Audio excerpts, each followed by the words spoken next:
Vous êtes, mesdames et messieurs, sur NCA, la nouvelle chaîne africaine. Face à un marché de l'emploi saturé, l'entrepreneuriat est aujourd'hui la seule voie crédible pour les jeunes Africains. Cette phrase n'est ni de NCA TV, ni de moi-même, mais de l'économiste Samuel Maté et de son ONG, la FAFED, Fondation africaine pour l'entrepreneuriat et le développement économique. Pour lui, il est même tout à fait possible d'entreprendre avec zéro fonds, zéro financement extérieur. Mais comment? On le reçoit en personne pour en parler. Il est notre invité. Samuel Maté, bienvenue et merci d'avoir accepté notre invitation. Merci beaucoup Richard et merci à tous les auditeurs de NCA, la nouvelle chaîne africaine. Le sujet que je vous ai invité pour aborder est à la fois grave et angoissant. Et il va falloir faire face à la triste réalité que vous avez souvent dépeinte, Samuel Maté, est la suivante. Vous dites nos administrations sur le continent sont saturées. Les administrations sont saturées. Tout à fait. La seule voie qui reste à explorer pour faire face au chômage de masse reste l'entrepreneuriat. Oui, l'entrepreneuriat et l'auto-emploi. Et vous savez, aujourd'hui en Afrique, on a à peu près 1,3 milliard d'habitants. Oui. Et sur les 1,3 milliard d'habitants, l'Afrique est le continent le plus jeune au monde. Et on a à peu près 900 millions à 1 milliard qui sont des jeunes, moins de 25 ans. Et c'est énorme. Et il faut trouver de l'emploi à tous ces jeunes. Et selon une étude de la BAD qui date des années 2010, en ce temps, la BAD nous disait que l'Afrique produit chaque année sur le marché du travail environ 13 millions de diplômés et pour seulement 4 millions d'emplois créés chaque année. Donc, chaque année qui passe, on a environ 9 millions de chômeurs qui viennent s'ajouter au stock de jeunes au chômage. Et ça, c'est juste pour les diplômés. Alors, le concept, je ne sais pas si vous êtes le premier à l'avoir, à créer le concept de zéro financement pour être entrepreneur, mais expliquez-nous un peu comment ils doivent s'y prendre. Oui, Richard, les gens ont galvauder le concept. Parce que le concept n'est pas entreprendre avec 0 francs, mais le concept est entreprendre avec 0 francs extérieur. Parce que souvent, les gens enlèvent le mot extérieur. Ce que nous sommes en train de dire aux Africains, c'est que il faut changer le logiciel, il faut changer le mindset. Parce que l'Afrique n'a pas les ressources pour pouvoir financer les projets de tous ces jeunes.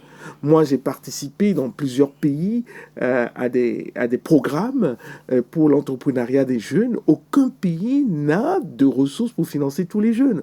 Donc, il faut enseigner à ces jeunes comment est-ce qu'on peut démarrer son entreprise, son activité entrepreneuriale, sans attendre nécessairement de l'argent de l'État ou d'un tonton, etc. Et c'est ce que nous en prenons. Mais il faut bien que l'argent vienne de quelque part. Je vous donne 2 exemples, et c'est ce que j'aime faire souvent. Oui. Et le premier exemple, c'est qu'on était parti au Tchad pour former des jeunes à cette technique. Et quand on a fini la formation, il y a une jeune dame qui est venue vers moi parce qu'on enseigne une 50aine de techniques aux jeunes sur comment on peut démarrer une activité sans recevoir préalablement de l'argent.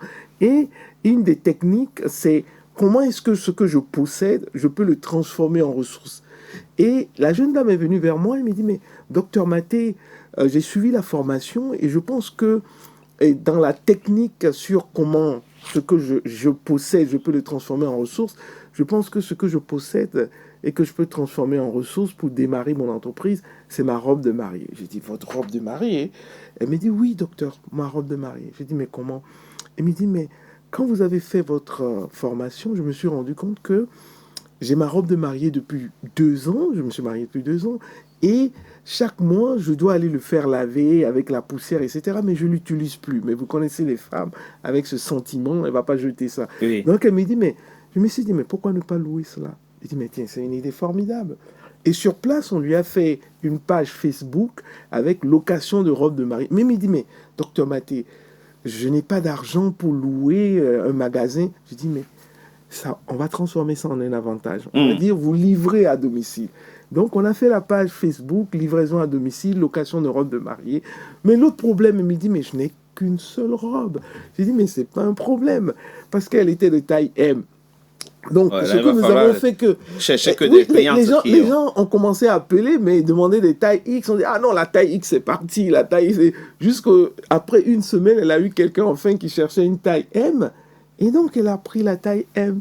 Et aujourd'hui, elle a 2 magasins de robes de mariée, de location de robes mariée, Ah, qu'elle je a sais. financés sur ses propres fonds. Ah ben, c'est ce genre fabuleux. de... Ce Oui, que c'est vous ce genre racontez. de... Le garçon, lui, son costume est déjà déchiré depuis. Bah oui. Et C'est ce que nous faisons. lui fait comment? Bon, écoutez, non. Mais c'est un peu ça. C'est un peu ça que nous enseignons. Euh, c'est vrai, ça nous vient d'où? C'est quoi la cause principale de ce chômage de masse sur le continent? L'inadaptation entre la formation et le marché de Les, l'emploi? les, les, les causes sont multiples, au fait, Richard. Les causes sont multiples, Richard. C'est-à-dire que, comme vous l'avez si bien souligné, on a une inadéquation entre la formation et les compétences requises.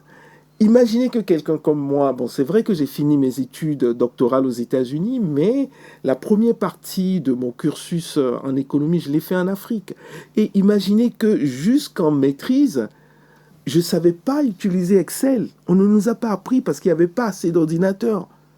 Je ne savais pas utiliser. Alors que ma fille aujourd'hui, disons qu'il y a, avant même d'avoir 8 ans au Canada, et on leur a appris à utiliser Excel, tout ça, etc. Donc, il y a une inadéquation claire. Et sans compter le fait que, bon, mais allez-y. Si on part de là, Oui. il faut fermer les facultés de sociologie, d'anthropologie, de lettres modernes, de linguistique, toutes ces facultés qui fabriquent des diplômés chaque année. Vous avez parlé de 13 millions de diplômés chaque année. Il faut quoi? Il faut que l'État reprenne en main l'orientation des études supérieures. C'est plus grave, Richard. C'est plus grave avec l'intelligence artificielle. Moi qui vous parle, j'ai des boîtes, je manage des boîtes. Imaginez que... 2 exemples. Imaginez que déjà, j'avais un chercheur en économie que j'ai dû laisser partir parce que avec Claude, avec ChatGPT, il me fait le travail que ce chercheur en économie me faisait. Et de plus, aujourd'hui... Carrément. Aujourd'hui, je me rends compte que même avec certains IA, tu peux faire les créas et les affiches. Et donc, j'ai été obligé de réduire même la taille de mon équipe d'infographes, parce que je n'avais plus besoin de... Donc, le problème est encore plus sévère avec l'IA. Il faut que nos gouvernements se réveillent et qu'ils arrêtent de fabriquer des chômeurs pour le futur, pour des métiers qui ne vont plus exister. Est-ce que vous voyez? Donc, c'est un peu plus profond. Et ça, je ne vois pas... Comment se fait-il qu'effectivement les ministères de l'Éducation nationale et de la recherche scientifique sur le continent ne prennent pas la mesure de cette problématique-là? On continue de laisser les étudiants aller s'inscrire dans des filières qui... Je pense que, je ne sais pas si c'est sur votre page ou sur la page de la nouvelle chaîne africaine que vous dirigez de maître. Merci, c'est gentil, oui. Et où que je lisais qu'en Ouganda, Museveni, il est à son 5e mandat. 6e. OK. Et que c'est sa femme qui était ministre de l'Éducation. Est-ce que vous voyez? Si nous ne sommes pas dans la méritocratie, mais on est dans du copinage, on est dans du népotisme. Et à cela s'ajoute le fait qu'on n'a pas les ressources. Et sur ce point, je dois quand même saluer l'effort qui est fait en Côte d'Ivoire, où le budget de l'éducation est le budget les plus énormes en Afrique francophone, plus de 1200 milliards qui sont attribués à l'éducation en Côte d'Ivoire. Et dans les autres pays africains, c'est des budgets ridicules. Et comment vous voulez travailler avec ça? Il y a toutes ces problématiques qui se posent au fait, Richard.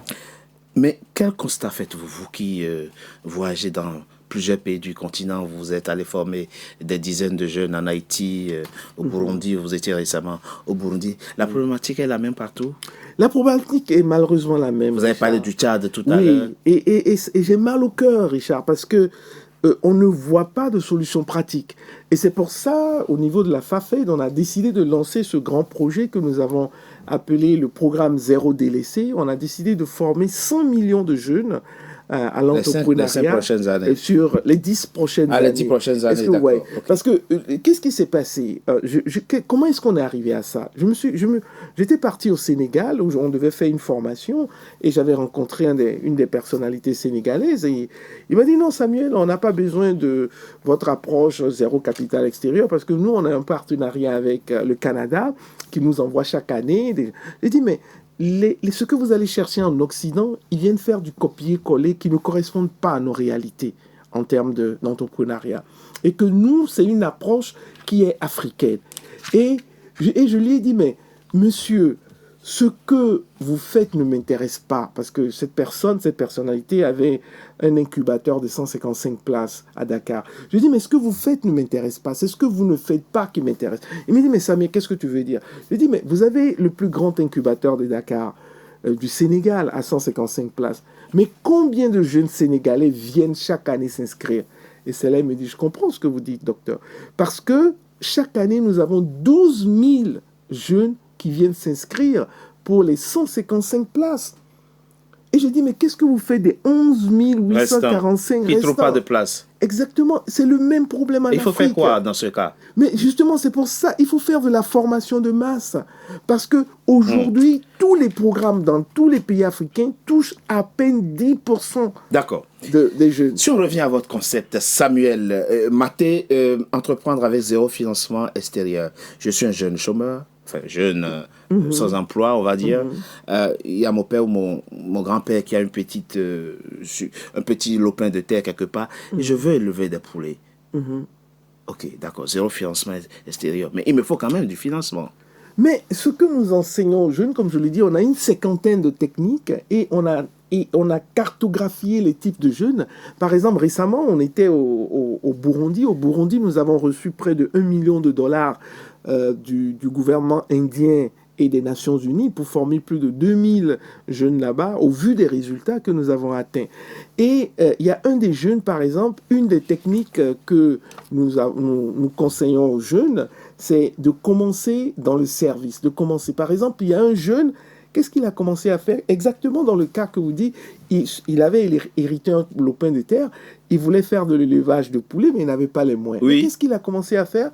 Il a commencé à aller dans les fermes qui existent déjà, et il prend 2 plateaux d'œufs qu'il fait bouillir, et il va au marché, il vend, et c'est comme ça qu'il a réalisé ses économies pour démarrer sa ferme.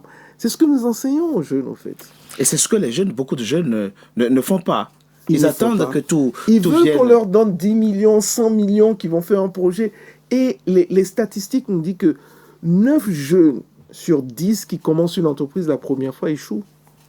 C'est vrai que quand on était jeunes étudiants, en Afrique de l'Ouest, c'est un phénomène que certains pays de l'Afrique de l'Ouest connaissent sans doute.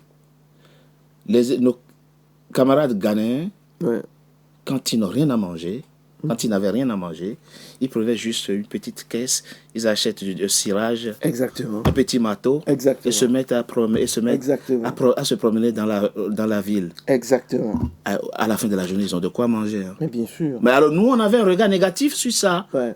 C'est très francophone, ça, finalement. Ouais. Non.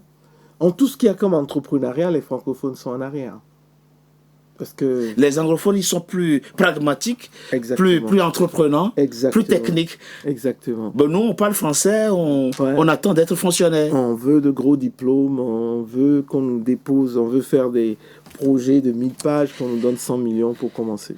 Vous avez créé une plateforme dénommée Fafa des Business. En quoi consiste cette plateforme? Bon, au fait, le grand problème, au fait, j'ai constaté une chose, Richard. Oui. Chaque fois que je vais de l'Occident vers l'Afrique, aujourd'hui je suis basé à Washington, les vols sont pleins de blancs. Je dis, mais si l'Afrique est pauvre, si l'Afrique on nous traite de shit-hole, ils vont chercher quoi? Pourquoi tous ces blancs sont remplis dans les avions, vont chercher quoi en Afrique? Est-ce que vous voyez? Donc, mais aujourd'hui, l'Afrique est trop riche. Pourquoi est-ce que des Libanais, des Pakistanais viennent les poches vides chez nous et au bout de 2 ans, ils ont plein de boutiques. Oui, ils ont plein de boutiques dans la ville. Et ils emploient les locaux qui viennent demander pardon pour travailler. Est-ce que vous voyez? L'Afrique est riche, en fait. Et c'est ce que nous n'avons pas compris. Donc, l'élément, au fait, ici, qu'il faut, c'est d'ouvrir les yeux des Africains. Nous avons tellement de ressources. Et donc, imaginez, et j'ai dit aux gens, souvent quand je fais mes conférences, je dis, vous savez, le Nigeria fait 200 millions d'habitants, 250 millions aujourd'hui. Je dis, tout Nigérian, jeune Nigérian qui ne devient pas milliardaire d'ici 10 ans, c'est que vraiment, son cerveau ne fonctionne pas. Et les gens me disent, mais pourquoi? Je dis, mais 200 millions d'habitants, n'allons même pas vers les 250 millions, Richard. 200 millions d'habitants, si tu prends 10%, ça te fait 20 millions. 20 millions. Si tu prends 1%, ça te fait 2 millions. 2 millions. Et imaginez qu'un jeune Nigérian fabrique un yaourt qu'il vend à 1 euro et que chaque mois, il vend à 1% de la population, ça te fait 2 millions d'euros de chiffre d'affaires par mois. Mais donc, il faut l'unité de production. Exactement, mais le pouvoir, c'est le marché. Les gens l'ont compris, les Blancs l'ont compris. Et qu'est-ce qu'on nous a dit de la France la semaine passée? On nous dit la France, pour la première fois en une génération, il y a eu plus de décès que de naissances. C'est vrai. Et je vous assure qu'il y a certaines régions aux États-Unis, quand tu es dans la ville, tu vois plus de vieilles personnes que de jeunes personnes. Ce qui est le contraire en Afrique. L'Afrique a une ressource en or, c'est sa population. C'est un marché, au fait. Et puis parce qu'on nous a habitués à l'idée que c'est l'État qui donne le travail. Justement, c'est ce qu'il faut changer. C'est ce qu'il faut changer. On va donc finir notre émission sur Merci cette beaucoup, exhortation à l'endroit des pouvoirs publics. Il faut une nouvelle culture de l'emploi, une nouvelle culture de... On n'est pas obligé d'être fonctionnaire, on peut gagner valablement. Et ça, je pense d'ailleurs que Tony et Lumelou fait pareil. Oui, il fait un travail extraordinaire. Un travail extraordinaire. Il est dans la même dynamique. Il donne $5 à près de 1000 jeunes chaque année. C'est ça. Pour démarrer leur entreprise. Samuel Maté, merci d'avoir été merci à vous, notre Richard, invité. et merci à Je rappelle que vous êtes le promoteur du concept entrepreneuriat avec zéro financement extérieur, président, directeur général de la FAFAD. On l'a vu ici. Merci d'avoir été Merci beaucoup.